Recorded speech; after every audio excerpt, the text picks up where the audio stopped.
because it's a lot that's going on like in our wedding vows that we didn't even take the time to even be taught what they meant. And God has placed it on our heart for us to go forth and bring it so that people will hear and they will know, because the average person right now, and the questions that I'm gonna ask right now, ask yourself that question. When you got married,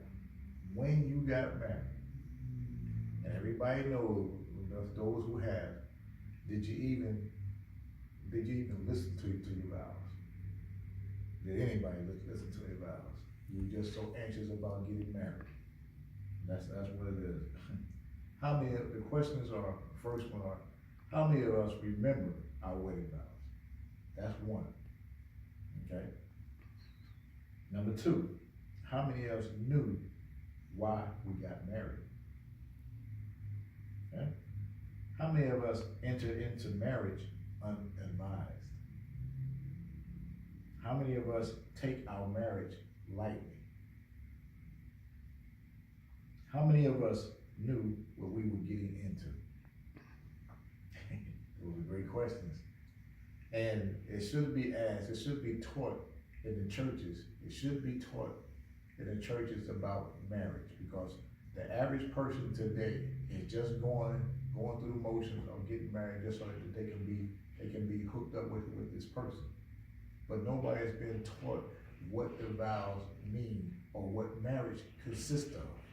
And that's the important thing of the vows. Yes, the vows mean, okay, I, Bernice, take Teresa as my wedded wife, to love you, to honor you, to comfort you, to have and to hold from this day forward, for better, for worse, for richer, for poor, in sickness and health, forsaking all others, to cleave to you only, to death to us part, according to God's holy ordinance. I give thee my pledge. Now, many of us didn't even hear that doing it. We just wanted to get to the part where you kiss your bride, or put the ring on, you may kiss your bride. This is all we really heard because we were so nervous that day. But these are things I believe that we need to be taught about getting into. We need to be taught about receiving what we're getting, being taught about what marriage consists of. Because nobody's been taught that. Nobody just go through getting married and then what? They throw you out there. You're on your own.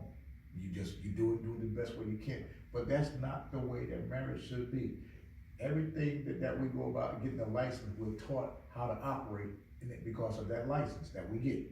That means that we're qualified to have that license. And marriage should be the same way. It should be the same way.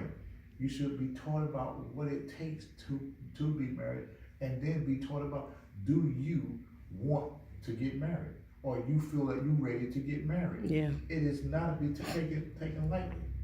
Not to be taken lightly. Genesis 2:24 says, therefore shall a man leave his father and mother, and shall cleave unto his wife, and they shall be one flesh.